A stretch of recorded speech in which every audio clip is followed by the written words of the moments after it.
The private sector people, and that's really what's part of the magic about this project, is we've got private and public people coming together, including the Government of Ontario by putting the land up to begin with for a different use, and I think it's something that's very exciting.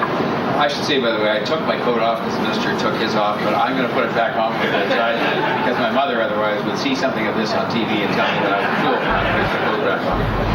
You know, part of the excitement of this, and I'm so pleased to be joined here today by my colleague on City Council, Lucy Troyson, and she was preceded by the late Pam McConnell, who did a lot of work on this and would have been very proud of this day. And Lucy's a go-to person who will help see it the rest of the way through, because there's always things that happen even during the next stages that need a little bit of attention to make sure they happen. But what's exciting about this is you have a company here, the principal company I'll refer to, the Menkes company, and the Menkes family, because the two are really indistinguishable, who are people that have been pioneers when it's come to the exciting development that's taking place in this part of the city. And by this part of the city, I mean the part of the city that's to the south, where if you think back, many of us are old enough, certainly I am, to think back to a day when it was inconceivable to think that you would have going on south of Front Street the activity that we're seeing, especially office activity, office construction activity, and residential activity, and especially even more, things like a new school. You just would have said, well, why would we be building a school there? And the excitement and the answer to the question of why we're building a school is because there are actually families moving back to this part of the city who need schools for their kids. And if you think about that for a minute, that's very exciting too, because when people come to this city and they see how alive it is in the downtown, on the waterfront, and right close to the financial district of one of the second biggest financial sector in North America, it's because you've had pioneers that have said, we are going to take a risk of coming south of Front Street and creating jobs near where people live, and creating places to live near where they work, and putting schools here where people are going to live and work. And what I can tell you, as I can, that 40% of the people who live in all of these buildings built north and south of Front Street along by the Rogers Centre and so on, 40% of those people walk to work. That is a very commendable number that fits with the LEED certified buildings, because it's going to help us to achieve our environmental objectives too, to make sure that Toronto can be seen as one of the greenest cities in North America.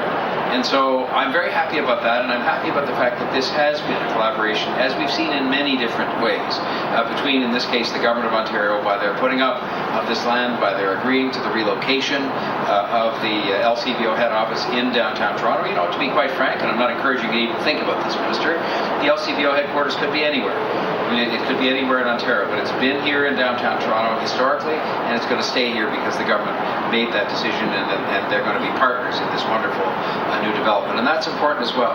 And I will say to you that the Government of Ontario is a good partner on many different files with the City of Toronto, helping us to build the city. The Menkes family and the Menkes company, they're city builders. They're people who focus themselves on how they can do things that are pioneering, whether it's on the environmental standards or the fact that they're building office building after office building downtown. And that's great, because the jobs are here, and quite frankly, for us financially, it's very good too, because those buildings pay a lot of tax. We like to think it's a reasonable amount of tax, but it's a lot of tax nonetheless. And so I just want to say thank you to all those involved, including Trio Best and Greystone, who have done, of course, a lot of the heavy lifting when it comes to some of the financing. That's very important as well. I want to wish everybody well in the construction phase of this. We're going to have things here that make this into a community.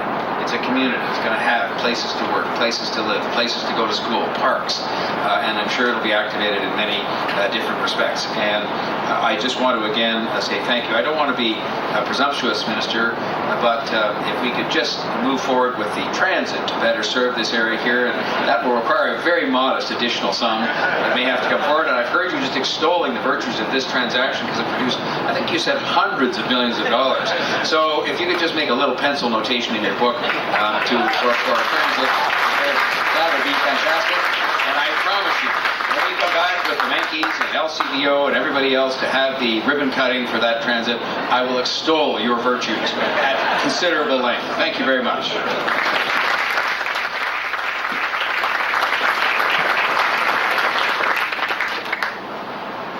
You took all the words out of my mouth. That's fantastic.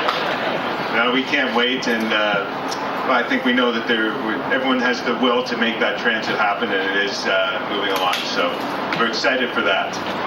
Now, again, thank you, Mayor Tory.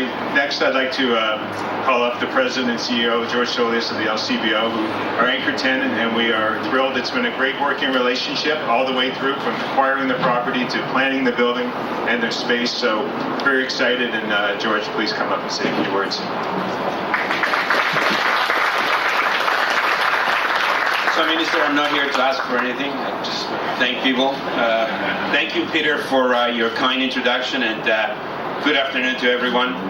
It's a pleasure to be here at our current and future home to take part in this milestone day for the city, this community, and for the LCBO. First, I'd like to thank Menkes for inviting us here today. I'd like to thank Peter and Alan Menkes, as well as Ted Welder from Greystone, whom I am joining today to share this exciting news with our LCBO staff and all of you. Thank you to Minister Sousa, and thank you to Mayor Tory. We're honored to have you here to share this announcement with us. I'd like to acknowledge Penny Lipset, our acting chair of the LCBO Board of Directors, who's also here today as well, and our LCBO colleagues joining us, many of whom have been very dedicated to this project, put a lot of work for us to be able to have this ceremony today. So thank you very much. I'm honored to celebrate the next phase for development of this area, one that will bring a new and revitalized work environment to our head office and to our Queens Quay retail staff, and a dynamic retail experience for our customers.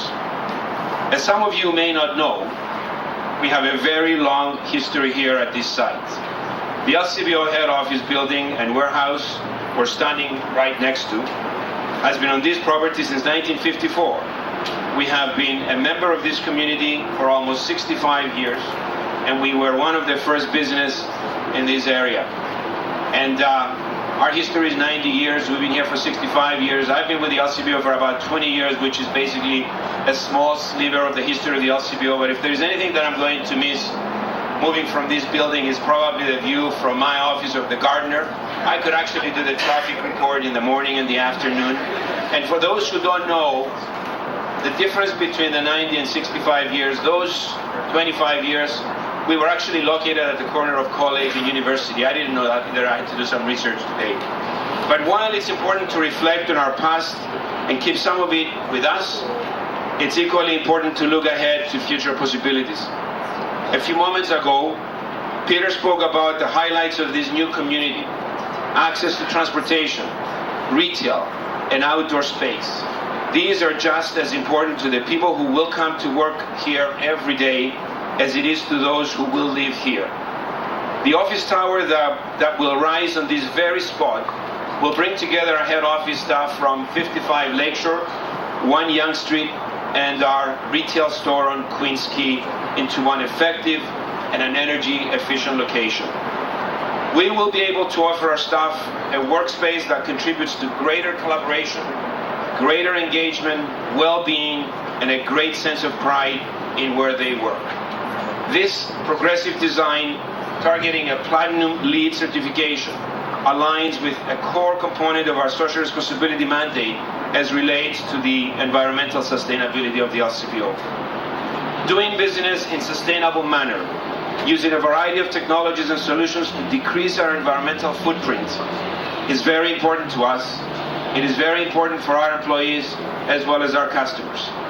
The planned new 25,000 square foot flagship retail space will allow us to give our customers in the downtown area, and specifically along the Toronto Waterfront, a new and remarkable shopping experience. I am looking forward to sharing more details of that in the future. The LCBO, as an organization, is embarking on some important transformation in our 90-year history. We are elevating to meet the evolving expectations of our people and our customers by building remarkable experiences. It's fitting to be observing and celebrating this transformation of our physical space as well. A sincere thank you again for joining us for what is truly the beginning of a new chapter for the LCBO. Peter, I'd like to pass that back to you. Thank you very much.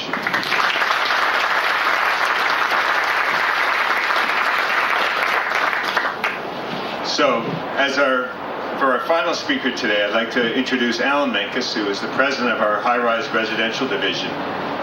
The new office tower at 100 Queens Quay is just the first phase of a larger mixed-use master plan community. And Alan is going to give you an overview of this exciting development. Alan?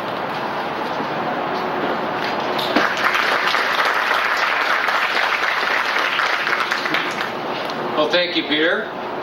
And everyone, welcome and good afternoon.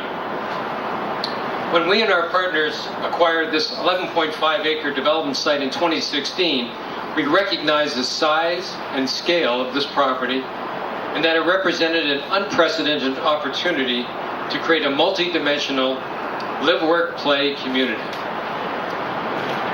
Our 64-year history of our company, similar to LCBO's 64 years on this site, is meaningful. It's meaningful because this is one of the most important projects that our company has ever undertaken. And it takes dedication, experience, hard work, and through that, we have been able to become a leader in developing mixed-use communities. In 1999, we completed Empress Walk, a revolutionary residential, retail, and entertainment development of 4 towers built directly above a grocery store, a multiplex movie theater, restaurants, and the North York Center subway station. That was a monumental project. In 2012, we brought the new Four Seasons and Hotel and private residences to Yorkville. And just last year opened the award-winning 2 million square foot office residential development of One York, Harbor Plaza, and the South Core, as Peter mentioned earlier. As these developments tend to be challenging and sometimes unconventional, we believe it adds to the vitality and the excitement of this great city. Today, we are delighted to unveil our biggest endeavor yet, a vibrant new neighborhood that will be the largest mixed-use development in Toronto's Waterfront, which is, it was alluded to earlier, what we call Sugar Wharf. Aside from the office building on Queens Quay, Sugar Wharf will include 5 condominium towers, a mid-rise rental apartment building, plus 300,000 square feet of retail space, including a grocery store, a world-class fitness facility, restaurants that will all ultimately be connected to the path. We are also working, as mentioned, with the Toronto District School Board to include a new public elementary school in the community. And finally, there will be a 2-acre public park that will be a destination for the entire local population along the waterfront. When completed, Sugar Wharf will be home to 8,000 residents with another 4,000 to 5,000 people that will work here. This development is truly going to transform Toronto's waterfront district. And as I have been describing all these facets in the community, we've shown you a few preview images on the screens. And in the coming months, we are all looking forward to sharing more details as they unfold. So please stay tuned, and thank you all very much for coming today. Thank you.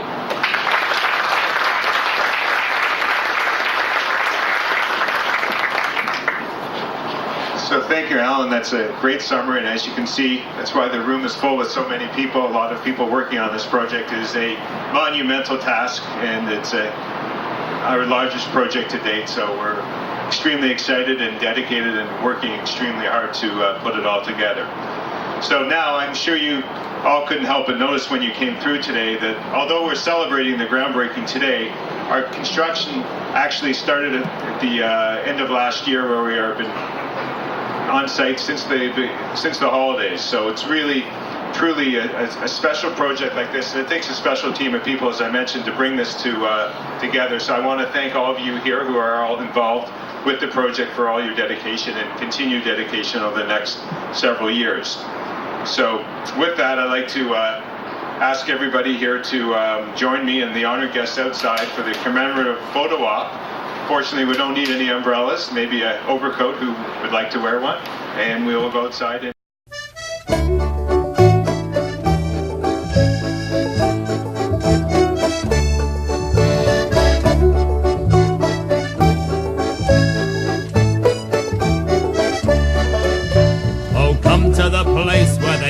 pocket rich. Come where the treasure lies hid, where your hat full of mud is a £5 note, and a clod on your heel is a quid.